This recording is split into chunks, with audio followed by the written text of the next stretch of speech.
Hi everyone, welcome back to Miss Mathematics Tamil. இந்த வீடியோவில் நம்ம சாப்டர் ப்ராபபிலிட்டியோட நெக்ஸ்ட் பார்ட் பார்க்கலாம். சம்ஸ் எல்லாமே. First one, an unbiased die is thrown. What is the probability of getting an odd number? Okay, ஒரு die வந்து நம்ம throw பண்ணும்போது நம்மளுக்கு என்ன கிடைக்கணும்னு கேட்டிருக்காங்க. What is the probability of getting odd நம்பராக வரணும். நம்ம எதிர்பார்க்குறது என்னது? ஆட் நம்பராக வரணும். First let A denote the event getting an odd number. இப்போ இதில் முக்கியமான விஷயம் என்னென்னா, ப்ராபபிலிட்டியில் நம்ம ஈஸியாக வந்து ஆன்சரை வித்தின் அ மினிட்டு எழுதிட முடியும். ஓகேவா, சொல்லிட முடியும். அப்போ எம்சிக்யூவில் வந்து it is give lot of help. But இந்த மாதிரி சம்மை எழுதும்போது நிறைய ரிட்டன் நீங்கள் எழுதுறதுக்கு தான் மார்க்கே இருக்குது. அதனால் என்ன நீங்கள் டினோட் பண்ணுறீங்க, நீங்கள் என்ன எதிர்பார்க்குறீங்க, என்ன வரணும். இப்போ கெட்டிங் அன் ஆட் நம்பரை நான் ஈவெண்ட் ஏ எடுத்துக்கிறேன் அப்படின்றதெல்லாம் இதை எழுதணும். இது ஆன்சரை டக்குன்னு நம்ம பார்த்துட்டு சொல்லிடலாம். பட் என்னென்ன மென்ஷன் பண்ணிட்டு போடணுன்றது ரிட்டன் ஒர்க் இதில் இருக்கும். அப்போ தான் உங்களுக்கு 3 மார்க் கொஷினோ 2 மார்க் கொஷினோ தே வில் கிவ் ஃபுல். இல்லை வெறும் ஆன்சர் மட்டும் 1/2 அப்படின்னிங்கன்னா அது எம்சிக்யூக்கோ ஃபில்லப்புக்கோ யூஸ் ஆகுமே தவிர இந்த மாதிரி 2 மார்க் 3 மார்க் கொஷின்ஸில் வந்து மார்க்கு கம்மி பண்ணிவிடுவாங்க வெறும் ஆன்சர் எழுதுனீங்கன்னா. ஸோ நீங்கள் டீட்டெயிலாக என்னென்ன டிஃபைன் பண்ணணும் அப்படிங்கிறதெல்லாம் எழுதணும். ஓகேவா? Let A denote the event. நான் இப்போது ஏங்கிறத என்ன டினோட் பண்ணுறேன், எதுக்கு? கொஷின் என்ன கேட்டிருந்தாங்க? Getting an odd number. அப்போது கெட்டிங் அன் ஆட் நம்பருங்கிற அந்த ஈவெண்ட்டை நடந்துடுச்சுன்னா அந்த ஈவெண்ட்டு ஏன்னு எடுத்துக்கிறேன். அடுத்தது event A occurs when we get. அப்போ ஏ நடக்குது அப்படின்னா என்னென்னலாம் வரும் நம்மளுக்கு அவுட்கம்மு? 1ஓ 3ஓ 5ஓ, இது மூணுமே வந்து டைஸில் இருக்கிற ஆட் நம்பர் இல்லையா? இதுதான் நம்மளுக்கு கிடைக்கக்கூடிய அவுட்கம்மாக இருக்கும். அப்போ favourable number of elementary event என்னது? அப்போ இதெல்லாம் நம்மளுக்கு ஃபேவர் தானே. 1 வந்தால் நம்ம எதிர்பார்த்தது ஃபேவராக நடக்குது, 3 வந்துச்சுன்னா ஃபேவராக நடக்குது, 5 வந்து ஃபேவராக நடக்குது. அப்போ 1 3 5 இது மூணுமே வந்தாலுமே இந்த 3 ரிசல்ட்டுமே நம்மளுக்கு ஃபேவரானது இல்லையா? அப்போ we have to write like this: favourable number of elementary event equal to 3 இல்லையா? அடுத்தது ப்ராபபிலிட்டி. கொஷினில் ப்ராபபிலிட்டி கேட்டிருக்காங்க இல்லையா? Probability of A is equal to எப்படி எழுதுவோம்? டோட்டல் நம்பர் ஆஃப் சைட்ஸ் என்னது? டோட்டல் நம்பரு எத்தனை சைடு இருக்குது? 1 2 3 4 5 6 சைட்ஸ் இருக்குது இல்லையா டைஸுக்கு. அப்போ டோட்டலாக வந்து 3 ஆப்ஷன்ஸ் கிடைக்கும். அதில் எனக்கு ஃபேவராக நடக்க வேண்டியது எத்தனை ஈவெண்ட்ஸ் இருக்குது? 3 இருக்குது. அப்போது நம்மளுக்கு ஃபேவரபிளை வந்து நியூமரேட்டரில் எழுதணும். டோட்டலாக வர ஆப்ஷன்ஸ் வந்து என்னது? டினாமினேட்டரில் எழுதணும். அப்போ இதை அப்ளை பண்ணும்போது 1/2. ஓகேவா? அப்போ இதெல்லாம் வந்து உங்களுக்கு 2 மார்க் கொஷின்ஸ் மாதிரி கேட்பாங்க. இல்லை இதுவே எம்சிக்யூவில் வரும். இது சட்டுன்னு எழுதுகிற மாதிரி இருக்கு இல்லையா சிம்பிளாக. Okay, fill in the blanks. இங்கே பாருங்கள், probability of a sure event is. இப்போ ப்ராபபிலிட்டி இது ஷுவராக நான் எதிர்பார்த்தது கண்டிப்பாக நடந்துச்சு அப்படின்னாக்கா அது என்னன்னு எழுதுவோம் நம்ம அந்த ப்ராபபிலிட்டியை. அதுக்கு என்ன ஆன்சரு? 1. ஓகேவா? Probability of an impossible event, நான் எதிர்பார்த்தது வந்து நடக்கவே நடக்காத ஒரு ஆப்ஷனை வந்து நம்ம அதோட ப்ராபபிலிட்டியை நம்ம ஏற்கனவே ப்ரீவியஸ் வீடியோவில் வந்து நம்ம பார்த்துருக்கோம் இல்லையா? தேவையான பாயிண்ட்ஸ் எல்லாம் டிஸ்கஸ் பண்ணதுலேயே இதெல்லாம் சொல்லியிருக்கேன் நான். அடுத்தது பாருங்கள், the probability of an event other than sure and impossible event lies between. Okay, ஷுவராக இருக்கட்டும் இல்லை இம்பாசிபிளாக இருக்கட்டும், இது இல்லாமல் ஒரு ப்ராபபிலிட்டி வந்து எதுக்கும் நடுவில் வந்து இருக்கும்னு சொல்லியிருக்கோம். Lies between 0 and 1. 0க்கும் 1க்கும் நடுவில் தான் அந்த ப்ராபபிலிட்டி இருக்கும் அப்படின்னு பார்த்துருக்கோம் இல்லையா? அடுத்தது every elementary event associated to a random experiment has என்ன ப்ராபபிலிட்டி? இப்போது ஒவ்வொரு எலிமெண்ட்ரி ஈவெண்ட்டும் எனக்கு வந்து 2 விழணும் அப்படின்னு இருக்கிறத வந்து அந்த event associated to random experiment has என்னது? அப்போ அதுக்கு வந்து நம்ம எக்ஸ்பிரிமெண்ட் வந்து ட்ரையல் பார்த்துட்டே இருக்கோம் இல்லையா? அப்போ அதுக்கு வந்து என்ன மாதிரியான ப்ராபபிலிட்டி கிடைக்கும் அப்படின்னு பார்த்தீங்கன்னா ஈக்குவல் ப்ராபபிலிட்டி கிடைக்கும். ஓகேவா? Next P of A plus P of A bar, இது ரெண்டுமே ஆட் பண்ணால் என்ன நம்ம பார்த்துருக்கோம்? 1. Okay, next sum of the probability of each outcome is is an experiment is sum of என்ன கேட்டிருக்காங்க இங்க sum of the probability of each outcome is an experiment is 1. ஓகேவா? அப்போ எல்லா ப்ராபபிலிட்டி எல்லாமே நடந்த அந்த எக்ஸ்பெரிமெண்ட் எல்லாமே நீங்கள் ஆட் பண்ணி பார்த்தீங்கன்னா it gives a 1. Okay, next third sum பார்க்கலாம். A bag contains 5 red balls and some blue balls. ஒரு பேக்கில் வந்து பார்த்திங்கன்னா பால்ஸ்லாம் இருக்குது. அதில் எக்ஸாக்டாக 5 ரெட் பால் இருக்குது, மீதி எல்லாம் கொஞ்சம் ப்ளூ பால்ஸ் இருக்குது. ஆனால் ப்ளூ பால் வந்து எத்தனை இருக்குது அப்படின்றத அவங்க சொல்லலை. ஓகேவா? இந்த மாதிரி சம்மில் ரொம்ப நான் டிஸ்கஸ் பண்ணிகிட்ருக்கிறதே ரொம்ப repeated questions and important sums தான் நான் வந்து உங்களுக்கு இந்த வீடியோஸில் டிஸ்கஸ் பண்ணிகிட்ருக்கேன். கவனமாக பாருங்கள். 5 red balls. Okay, red balls வந்து 5 இருக்குது ஒரு பேகுக்குள்ளே. மீதி எல்லாமே வந்து என்னது கொஞ்சம் ப்ளூ பால்ஸ் இருக்குது. If the probability of drawing a blue ball is double that of a red ball.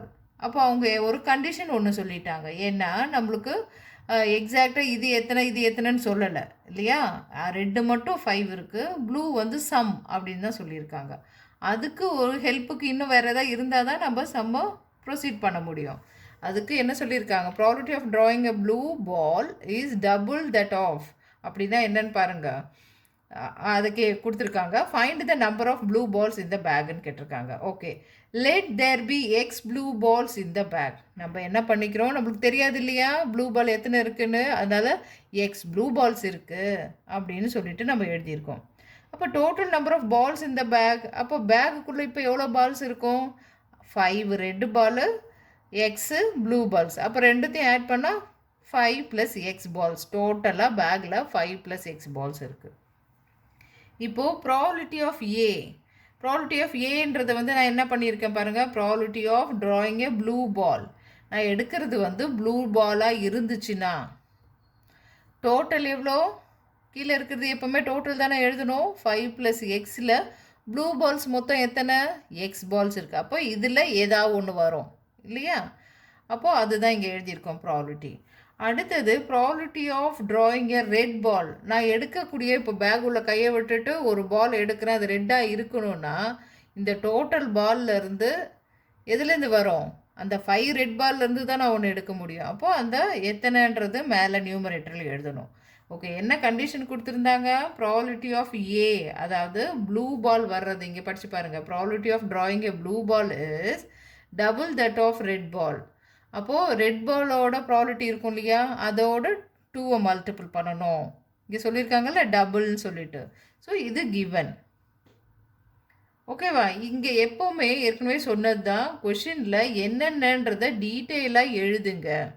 Okay, இப்போ இது ரெண்டும் வந்து நம்மளுக்கு கண்டிஷன் சொன்னதுனால இதை எடுத்துகிட்டு போய் நம்ம சப்ஸ்டியூட் பண்ண போகிறோம். பி ஆஃப் ஏ எவ்வளோது? x/5 + x is equal to 2 into ஏன்னா double the probability of red பால்னு சொன்னாங்க இல்லையா? அப்போ 2 into ப்ராபபிலிட்டி ஆஃப் ரெட் பாலுக்கு எவ்வளோ? 5/5 + x. கரெக்டா? அடுத்தது இங்கே பாருங்கள், x/5 + x இங்கே லெஃப்ட் சைடில் அப்படியே இருக்குது. ரைட் சைடில் என்ன பண்ணுறோம்? 2 into 5 10. 10 / 5 + x. இப்போ டினாமினேட்டர் ரெண்டுமே என்ன இருக்குது? இங்கேயும் 5 + x, இங்கேயும் 5 + x கேன்சல் ஆகிட்டு x is equal to what? 10ன்னு வந்திருக்கு. Hence there are 10 blue balls in the bag. அப்போ எக்ஸை நம்ம எடுத்துகிட்டு இருக்கிற வேல்யூ கண்டுபிடிச்சிட்டோம் இல்லையா?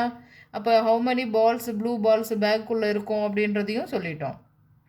ஓகேவா? முதல்ல சம்மு 2-3 டைம்ஸ் படிங்க. படிச்சுட்டு என்னென்ன வேணும், என்ன பண்ணலாம், என்ன டிஃபைன் பண்ணலாம், எதை எப்படி அதில் அப்ளை பண்ணணும் அப்படிங்கிறது வந்து நிறைய ப்ராக்டிஸ் பண்ணும்போது உங்களுக்கு தாராளமாக போட வரும். அடுத்த question, a bag contains 12 balls out of which x white. ஓகேவா? இப்போ இங்கே பாருங்கள், 5 பால்ஸு அது கூட அண்டு சம் ப்ளூ பால்ஸ்ன்னு சொல்லியிருந்தாங்க இந்த கொஷினில். இந்த கொஷின் நல்லா கவனிங்க. a bag contains 12 balls. மொத்தமாக இருக்கிறதே சொல்லிட்டாங்க 12 பால்ஸ்னு. அதில் out of which x white balls. அதில் பார்த்தீங்கன்னா மொத்தம் 12 அவுட் ஆஃப் அதில் 12ல் எக்ஸ் ஒயிட் பால்ஸ் தான் இருக்குது அப்படின்னு சொல்லியிருக்காங்க. கொஷின் புரியுதா உங்களுக்கு? ஃபஸ்ட்டு ஒன்று கேட்டிருக்காங்க. இது இவங்க என்ன பேகுக்குள்ளே என்ன இருக்குன்றத சொல்லியாச்சு.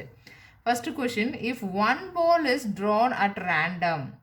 இப்போ நான் போய் என்ன பண்ணுறேன், அந்த 12 பாலிலிருந்து ஒன்றை நான் பிக் பண்ணி எடுக்கிறேன். அந்த பேக்லேருந்து ரேண்டமாக செலக்ட் பண்ணி எடுக்கிறோம்.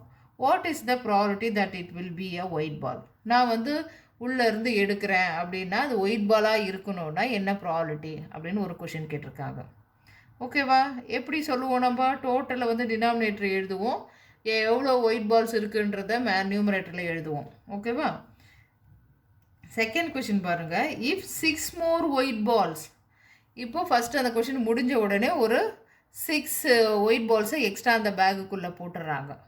போட்டுட்டு if 6 more white balls are put in the bag. இது செகண்ட் கொஷினுக்கு வரும்போது இப்போ எவ்வளோ ஒயிட் பால்ஸ் இருக்குது, எவ்வளோ ஒயிட் பால்ஸ் இருக்கும், எக்ஸ் ப்ளஸ் 6 ஒயிட் பால்ஸ் இருக்கும். அதே மாதிரி டோட்டலும் சேஞ்ச் ஆகிருக்கும். முன்னாடி 12 இருந்துச்சு, இப்போ எக்ஸ்ட்ரா நம்ம உள்ளே போடும்போது நம்பர் ஆஃப் பால்ஸ் வந்து 18 ஆகிடும் இல்லையா? இதெல்லாம் கொஷின் படிக்கும்போதே திங்க் பண்ணிக்கணும். The probability of drawing a white ball will be double than that in 1 அப்படின்னு ஒரு கண்டிஷன் கொடுத்துட்டு எக்ஸு ஃபைண்ட் அவுட் பண்ணுங்க அப்படின்னு சொல்லியிருக்காங்க. ஓகே, இந்த ஃபஸ்ட்டு கொஷின் ஈஸியாக போட்டுருவோம். செகண்ட் கொஷின்னு என்னென்ன நம்ம அப்ளை பண்ணணுன்றதை பார்க்கலாம். இப்போது ஃபஸ்ட்டு பாருங்கள், there are 12 balls in the bag. Okay, first அதில் வந்து 12 பால்ஸ் இருந்தது. Out of 12 balls 1 can be chosen in. அப்போ அந்த அவுட் ஆஃப் 12ல் ஒன்று எடுக்கணுன்னாக்கா எத்தனை வேலை எடுக்கலாம்? 12 வேஸ். எதர் இப்போ நம்ம பாலில் வந்து 1 2 3 4 12ன்னு நம்ம மார்க் பண்ணி வச்சுருக்கோம்னு வச்சுக்கோங்களேன். ஏதோ ஒரு பால் வரணுன்னாக்கா 1 பால் வரலாம், இல்லை 2 பால் வரலாம், இல்லை 3 பால் வரலாம், நம்பர் 3 போட்டால் பால் வரலாம் இல்லையா? அப்போ 12 வேஸ் இருக்குது நம்ம ஒன்று பிக் பண்ணி எடுக்கிறதுக்கு. ஓகே, அதுதான் இங்கே எழுதியிருக்கேன். There are 12 balls in the bag. Out of 12 balls 1 can be chosen in 12 trials. 12 trial which means 12 ways. Okay, total number of events என்னது? அப்போ எவ்வளோ ஈவெண்ட் அங்கே வந்து இருக்கும்? 12. Okay, there are x white balls. First question என்ன சொன்னாங்க? White balls வந்து x number of white balls இருக்குதுன்னு சொன்னாங்க. ஓகே, அப்போ என்னது? அவுட் ஆஃப் எக்ஸ் ஒயிட் பாலில் which one can be chosen in. அப்போ எவ்வளோ ட்ரையல் வரும் நம்மளுக்கு?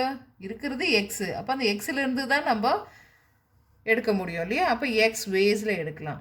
அப்போ ஃபேவரபிள் நம்பர் ஆஃப் ஈவெண்ட்ஸ் என்னது? நம்மளுக்கு ஃபேவராக வரணுன்னா எத்தனை வரும்? அந்த எக்ஸ் ஒயிட் பால்ஸு தான் கிடச்சிச்சின்னா அதுதான் நம்மளுக்கு ஃபேவர் இல்லையா? ஏன்னா அது தானே எதிர்பார்க்குறோம். ஸோ எக்ஸு வரணுன்னா அப்போ ஹவு மெனி அப்படிங்கிறது எக்ஸு ஒயிட் பால்ஸ் இருக்குது. ஓகே, அப்போ ப்ராபபிலிட்டி என்ன எழுதுவோம்? Probability of getting a white ball is equal to டோட்டலில் டினாமினேட்டரில் எழுதுவோம், ஃபேவரபிளை வந்து நியூமரேட்டரில் எழுதுவோம். அப்போ டோட்டல் பால்ஸ் வந்து 12, ஃபேவரபிள் எக்ஸு. ஃபினிஷ்ட். இப்போது கொஷினை பார்த்த உடனே நம்ம அங்கேயே டிஸ்கஸ் பண்ணும்போது x/12ன்னு ஈஸியாக சொல்லியாச்சு. பட் இங்கே இதெல்லாம் ரிட்டர்னில் எழுதுறது வந்து ரொம்ப முக்கியம். ஓகே, சரி, இப்போ அதிலேயே பார்த்தா செகண்ட் பார்ட்டு பார்க்கலாம். என்ன பண்ணியிருந்தாங்க? பேகுக்குள்ளே இந்த ஃபஸ்ட்டு ஒர்க்லாம் முடிஞ்சிடுச்சு. இப்போது அதே பேக்கில் ஒரு 6 ஒயிட் பால்ஸை எக்ஸாக உள்ளே போட்டுட்டாங்க. ஏற்கனவே எவ்வளோ இருந்தது? 12 இருந்தது. இப்போ டோட்டல் எவ்வளோ இருக்கும்? Then total number of balls இந்த பேக் எவ்வளோ? 12 கூட இப்போ 6ம் சேர்ந்து 18 ஆயிடுச்சு. அதில் எவ்வளோ ஒயிட்டு எவ்வளோ இதுன்னெலாம் நம்ம அடுத்தது தான் பார்க்க போகிறோம். Okay, number of white balls இந்த பேக் நவ் எவ்வளோ இருக்கும்? ஏற்கனவே எக்ஸ் இருந்துச்சு, இப்போ ஒரு 6 பாலை போட்டோம். அப்போ மொத்தமாக எவ்வளோ? எக்ஸ் ப்ளஸ் 6 ஒயிட் பால்ஸு இருக்குது இப்போது. ஓகே, ப்ராபபிலிட்டி ஆஃப் பியை நான் என்னென்னு எடுத்துக்கிறேன்? Probability of getting a white ball. அப்போ ஒயிட் பால் வரும் இல்லையா? நம்ம எடுக்கும்போது ஒயிட் பால் வந்துச்சுன்னா அந்த ஈவெண்ட்டை நான் பின்னு எடுத்துக்கிறேன். அதோட ப்ராபபிலிட்டி எப்படி இருக்குன்னா டோட்டலாக கீழே எழுதணும். எவ்வளோ இருக்குது இப்போ டோட்டலில்? நீங்கள் மறந்து போய் அகெயின் வந்து 12 நீங்கள் எழுதி வச்சிங்கன்னா ஆன்சர் வரவே வராது. ஓகேவா? ஏன்னா நம்ம எக்ஸ்ட்ரா 6 பால்ஸ் போட்டுட்டு டோட்டல் சேஞ்ச் ஆகிடுச்சு இல்லையா? அப்போ டினாமினேட்டரில் 18 போடுறோம். நியூமரேட்டரில் இப்போ ஒயிட் எடுக்கிறதுக்கு என்ன option? How many white balls are there? X plus 6. அப்போ அவ்வளோ ஃபேவரபிள் நம்மளுக்கு இருக்கும். அதான் எக்ஸ் ப்ளஸ் 6 நியூமரேட்டரில் எழுதுகிறோம். ஓகே, இது மட்டும் போதுமா? ஒரு கண்டிஷன் கொடுத்துருந்தாங்க இல்லையா? ப்ராபபிலிட்டி ஆஃப் பி, நம்ம எடுக்க போகிற ஒயிட் பால் வந்து ப்ராபபிலிட்டி ஆஃப் ஏவோட ட்வைஸ், அதாவது ஃபஸ்ட்டு சம்மில் இருந்துச்சு இல்லையா ப்ராபபிலிட்டி ஆஃப் ஏ, அதோட ட்வைஸ்ன்னு சொல்லியிருந்தாங்க இல்லையா கொஷினில். ஸோ அப்போது இங்கே எழுதுகிறோம் probability of B is equal to 2 times of probability of A அப்படின்ட்டு. அப்போ எங்கெங்கெல்லாம் ப்ராபபிலிட்டி என்னென்னு நம்ம ஏற்கனவே நம்ம எழுதி வச்சுருக்கோம் இல்லையா. இங்கே எக்ஸ் ப்ளஸ் 6 டிவைடட் பை 18 எழுதியிருக்கோம். ப்ராபபிலிட்டி ஆஃப் ஏ வந்து எக்ஸ் பை 12ன்னு நம்ம எழுதியிருக்கோம். அதை எடுத்துகிட்டு வந்து இங்கே சப்ஸ்டியூட் பண்ண போகிறோம் இல்லையா. இங்கே என்ன இருக்குது, 1 2s are 2, இங்கே 6 2s are 12. ஸோ தட் இங்கே ரைட் சைடில் வெறும் எக்ஸ் பை 6, இங்கே எக்ஸ் ப்ளஸ் 6 டிவைடட் பை 18 இருக்குது. க்ராஸ் மல்டிப்ளை பண்ண போகிறோம். ஓகே, இதுக்கப்புறம் சால்வ் பண்ணுறதுக்கு உங்களுக்கு தெரியும் இல்லையா. அப்போது க்ராஸ் மல்டிப்ளை பண்ணி சால்வ் பண்ணும்போது எக்ஸ் இஸ் ஈக்குவல் டு 3ன்ற வேல்யூ நம்ம ஃபைண்ட் அவுட் பண்ணிட்டோம். ஓகே, இது வந்து பார்த்திங்கன்னா உங்களுக்கு 4 மார்க் கொஷின்ஸு இல்லை, இதில் பார்ட்டிஷியன் மாதிரி கொடுத்துட்டு ஒரு போர்ஷன் கொடுக்காம இன்னொன்றுத்தை வந்து மட்டும் 3 மார்க் கொஷின்ஸில் கொடுப்பாங்க. Okay, next a child has a block in a shape of a cube with one letter written on each face as shown below. Okay, ஒரு குழந்தை வந்து விளையாடுறதுக்கு வச்சுருக்க ஒரு க்யூப் ஒன்று இருக்குது. அதில் பார்த்தீங்கன்னா ஒரு சைடில் ஏ பி 6 சைடு இருக்கும் இல்லையா. அப்போ 6 ஃபேஸஸ்லேயும் ஒன்றுத்துலேயும் வந்து ஆல்ஃபபெட் எழுதியிருக்காங்க, ஏபிசிடிஇ. ஒரு பேஜில் வந்து ஒரு ஃபேஸ்லேயும் வந்து ஏன்னு இருக்குது. அப்போ ஏ லெட்டர் ஏழுனது வந்து 2 சைடில் இருக்குது. ஓகே, இந்த மாதிரி இருக்குது அப்படின்னு சொல்லியிருக்காங்க. ரைட்டு, கொஷின் என்ன கேட்டிருக்காங்க, the cube is thrown once. ஒரு வாட்டி அந்த குழந்தை வந்து அந்த க்யூபை தூக்கி போட்டுச்சுன்னா what is probability of getting. A கிடைக்கணும்னா என்ன ப்ராபபிலிட்டி, டி கிடைக்கணும்னா என்ன ப்ராபபிலிட்டி. ஈஸியாக இதை பார்த்துட்டு சொல்லிடலாம். மொத்தமாக 6 இருக்குது, ஏ வரணும்னா 2/6, டி வரணும்னா 1/6ன்னு சொல்லிட்டு போகலாம். But we have to mention என்னென்னன்றது. In throwing the cube, any one of the 6 faces may come upward. இல்லையா, நம்ம தூக்கி போடும்போது ஏதோ ஒன்று மேலே வரலாம். Total number of elementary event, அப்போ நம்மளுக்கு மொத்தம் எதெல்லாம் நடக்கலாம், 6 ஈவெண்ட். ஏன்னா 6 சைடு இருக்கு இல்லையா. டோட்டல் எலிமெண்ட்ரி ஈவெண்ட் வந்து 6. ஃபஸ்ட்டு கொஷின் என்ன கேட்டிருந்தாங்க, ஏ கிடைக்கணும்னா என்ன அப்படின்னு கேட்டாங்க. There are 2 faces bearing letter ஏன்னு சொல்லிட்டு இருக்குது. அப்போது 2 சைடில் வந்து ஏன்னு இருக்குது. இப்போ favourable number of elementary event நம்மளுக்கு ஃபேவராக நடக்கிறதுக்கு எத்தனை சான்சஸ் இருக்குது, 2 இருக்குது இல்லையா. அடுத்தது probability of getting A is equal to என்ன எழுதுவோம், டோட்டல் வந்து டினாமினேட்டரில் நம்மளோட ஃபேவரபிள் எலிமெண்ட்ரி ஈவெண்ட் வந்து எழுதுவோம் நியூமரேட்டரில். ஸோ 1/3ன்றது வந்துடுச்சு ஃபஸ்ட்டு கொஷின். செகண்ட் கொஷின் பாருங்கள், என்ன கேட்டிருந்தாங்க, getting T. So there is only one face bearing letter T இல்லையா. அப்போ favourable number of elementary event என்னது, 1 தான் நடக்கும். ஒரே ஒரு டி தானே இருக்குது, அப்போ 1 தான் நடக்கும். அப்போ ப்ராபபிலிட்டி ஆஃப் கெட்டிங் டி வந்து எவ்வளோ, அவுட் ஆஃப் 6ல் 1 தான் இல்லையா, 1/6. ஓகேவா. நெக்ஸ்ட் கொஷின் பார்க்கலாம். Gopi buys a fish from a shop for his aquarium. கோபிங்கிறவர் என்ன பண்ணுறாரு, அவர் ஃபிஷ்ஷு வந்து வாங்கிட்டு வராரு ஷாப்பில் இருந்து. அவர் வீட்டில் இருக்கிற ஒரு ஃபிஷ் டேங்க் அக்வேரியம் மாதிரி ஒன்று வச்சுருக்காரு. அதுக்கு the shopkeeper takes out one fish at random from a tank containing 5 male fish and 8 female fish. அந்த கடையில் பார்த்தீங்கன்னா அவர் ஒன்று பிக் பண்ணுறாரு, உள்ளே விட்டு எடுக்கிறாரு. அப்போ அந்த உள்ளுக்குள்ளே என்ன இருக்குது அப்படின்னு பார்த்தீங்கன்னா 5 மேல் ஃபிஷ்ஷும் 8 ஃபீமேல் ஃபிஷ்ஷும் இருக்குது. What is the probability that the fish taken out is a மேல் ஃபிஷ். அப்போது அவர் என்ன பண்ணுறாருன்னா, ஷாப்கீப்பர் வந்து உங்களுக்கு என்ன வேணும்னு சொல்லிட்டு ஃபஸ்ட்டு உள்ளே கையை விட்டு எடுக்க போகும்போது அவர் எடுக்கிறது வந்து ஃபீமேலாக வர்றதுக்கான ப்ராபபிலிட்டி என்ன அப்படின்னு கேட்குறாங்க. அப்போது அந்த டேங்க்குள்ளே மொத்தம் எத்தனை ஃபிஷ் இருக்குது, இந்த 5 மேல் அண்டு 8 ஃபீமேல் ரெண்டும் ஆட் பண்ணும்போது 13 fishes are there in the tank, right. அப்போது டோட்டலாக 13 ஃபிஷ்ஷில் நம்ம என்ன பண்ண போகிறோம், எடுக்கிறது ஃபீமேலாக வரணும் ஃபேவரட்டாக அப்படின்னு சொல்லிட்டு நம்ம பிக் பண்ணணும் அப்படின்றது தான் ப்ராபபிலிட்டி கேட்டிருக்காங்க. ஓகேவா. இது என்ன பண்ணுவோம், தேர் are 5 male fish and 8 female fish. So there are 13 fish out of which one can be chosen in 13 ways. அப்போது அவுட் ஆஃப் 13 ஃபிஷ்ஷில் நம்ம ஒன்று ஒன்றா எடுக்கிறோம்னாக்கா அப்போ எத்தனை வேல எடுக்கலாம், 13 waysல எடுக்க முடியும். Total number of elementary event என்னது எவ்வளோ 13. டோட்டலாக நடக்கிறது 13. There are 5 males out of which one male fish can be chosen in 5 ways. Okay, அப்போ ஃபிஷ்ஷுக்கு என்ன எத்தனை ஃபிஷ் இருக்குது? மேல் ஃபிஷ்ஷு என்னது 5 இருக்குது. அப்போ ஃபேவரபுளாக என்ன கேட்டிருக்காங்க? மேல் ஃபிஷ்ஷு வரணும். நீங்கள் பிக் பண்ணுறீங்கன்னா அது மேல் ஃபிஷ்ஷாக இருக்கணும்னா அதுக்கு ஃபேவரபிள் என்ன எத்தனை வாட்டி வரும்? மொத்தமே இருக்கிறது 5. அப்போ 5 வரலாம் இல்லையா? அப்போது ஹென்ஸ் ப்ராபபிலிட்டி ஆஃப் டேக்கிங் 1 மேல் ஃபிஷ்ஷு, அப்போ நம்ம எடுக்கும்போது ஒரு மேல் ஃபிஷ் வர்றதுக்கான ப்ராபபிலிட்டி, கெட்டிங் மேல் ஃபிஷ்ஷுக்கான ப்ராபபிலிட்டி என்ன அப்படின்னு பார்த்தீங்கன்னா அவுட் ஆஃப் 13லேருந்து மேலே நியூமரேட்டரில் எவ்வளோ ஃபேவரபிள் இருக்கும்? 5 மேல் இருக்கு இல்லையா ஃபிஷ்ஷு, அப்போ அந்த 5 எழுதுகிறோம். ஓகே, இவ்வளோ சம்முக்கு வந்து என்னது வெறும் இந்த ஆன்சர் கொஷினை பார்த்துட்டே நம்ம சொல்லிடலாம். ஓகே, நெக்ஸ்ட்டு பாருங்கள். A game consists of tossing a 1 rupee coin 3 times. Okay, 1 rupee coin வந்து என்ன பண்ணுறாங்க? 3 times தூக்கி போடுறாங்க. And noting its outcome each time. அப்போ என்ன பண்ணுறாங்கன்னா ஒவ்வொரு வாட்டியும் வந்து என்ன பண்ணுறாங்க? நோட் பண்ணி வைக்கிறாங்க. இங்கே வந்து 3 காயினை சைமல்டேனியஸாலாம் போடலை. ஓகேவா? ஒரே ஒரு காயினை ஃபஸ்ட்டு ஒரு வாட்டி போடுறாங்க, செகண்ட் ஒரு வாட்டி, தேர்டு ஒரு வாட்டி. அப்போ 3 டைம்ஸ் போட்டு ஒவ்வொன்றுத்துலேயும் என்ன அவுட்கம் வந்துச்சு அப்படின்றத நோட் பண்ணி வைக்கிறாங்க. Anif wins if all the tosses gives the same result. அப்போ அனீஃப் என்ன அவர் பண்ணுறாரு? எல்லாமே வந்து சேமாக விழுந்துச்சுன்னா நான் தான் வின்னு அப்படின்னு சொல்கிறாங்க. தட் இஸ் என்னது? எல்லாம் சேம்னா என்னது? 3மே ஹெட்டாக இருக்கணும், இல்லைனா 3மே டெய்லாக இருக்கணும். ஓகே, அப்படி இருந்ததுன்னா அனீஃப் வின்னு. அது இல்லாமல் வேறு ஏதாவது ஒன்று வந்து சேஞ்ச் ஆனாலோ அவர் என்ன ஆகிடுவார்? அந்த கேமில் லூஸ் ஆயிடுவார். ஓகேவா? அப்போது calculate the probability that Anif will lose the game. Okay, அப்போ அவர் வந்து என்ன பண்ணணும்னா அவர் வின் பண்ணாமல் இருக்கணும் அப்படின்னாக்கா அவர் வின் பண்ணலை கேமை அப்படின்னாக்கா என்ன நடந்திருக்கும்? அதுக்கான ப்ராபபிலிட்டின்னு கேட்குறாங்க. ஓகே, இங்கே கவனிக்க வேண்டியது 3 டைம்ஸ், ஒரே ஒரு காயினையே 3 டைம்ஸ் பண்ணுறாங்க.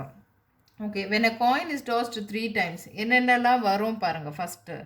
ஃபஸ்ட்டு 3மே இது வந்து எழுத போகும்போது கவனமாக எழுதிக்கோங்க. ஏதாவது மிஸ் பண்ணிட்டீங்க அப்படின்னாக்கா நீங்கள் டினாமினேட்டில் எழுதுகிற டோட்டல் வந்து நம்பரு மாறி போயிடும். ஸோ ஃபஸ்ட்டு என்ன பண்ணலான்னா எல்லாமே ஹெட்டு, அப்போ ஒன்றுத்தில் மட்டும் டெய்ல் வர்ற மாதிரி, மீதி 2 ஹெட்டு வர்ற மாதிரி. அப்போ இந்த 2 ஹெட்டு ஒரு டெய்லையே வந்து எப்படி எழுதலாம்? 2வது காயினுக்கு டெய்ல் வந்துச்சு, 3வது ஹெட்டு வந்துச்சு, இல்லைனா ஃபஸ்ட்டுக்கு வந்து டெய்ல் வந்துட்டு மற்றது 2 அப்படின்ட்டு இந்த இடம் சேஞ்ச் பண்ணி மாற்றி மாற்றி. இங்கே பாருங்கள் லாஸ்ட்டாக ஒரு டெய்லை போட்டிருக்கேன், இங்கே பாருங்கள் நடுவில் டெய்லை போட்டு 2 ஹெட்டு போட்டிருக்கேன். இப்போது ஃபஸ்ட்டே டெய்லை போட்டு அதுக்கப்புறம் 2. அப்போ இந்த மாதிரி கண்டினியூவாக நீங்கள் அதை மைண்டில் வச்சுட்டு எழுதிட்டிங்கன்னா அதுக்கு ஆப்போசிட்டாக அப்படியே டெய்லை எழுதிடலாம். இப்போ 3 ஹெட்டாக இருந்துச்சுன்னா 3 டெய்ல் எழுதுங்க. எங்கெல்லாம் ஹெட்டு எழுதிங்களோ அங்கெல்லாம் டெய்லுன்னு போடுங்க. அப்போ இவ்வளோ ஆப்ஷன்ஸ் வரும். இதை நீங்கள் இங்கே ஒன்று மிஸ் பண்ணாலும் டோட்டலில் குறைஞ்சி போயிடும். ஓகேவா? அப்போ டோட்டலாக எத்தனை நடந்திருக்கும்? 8 எலிமெண்ட்ஸ் நடந்திருக்கும் நம்மளுக்கு இல்லையா? அப்போது கவுண்ட் பண்ணும்போது உங்களுக்கு 8 எலிமெண்ட்ஸ் நடந்திருக்கும். ஸோ நம்மளுக்கு ஃபேவர் என்ன கொஷின் கேட்டிருக்காங்க? அவங்க வந்து லூஸ் பண்ணாக்கா, கேம் லூஸ் பண்ணணுன்னா என்ன அர்த்தம்? அவருக்கு 3மே சேமான ரிசல்ட்டாக வந்திருக்கக்கூடாது. அப்போ என்ன பண்ணுவோம்?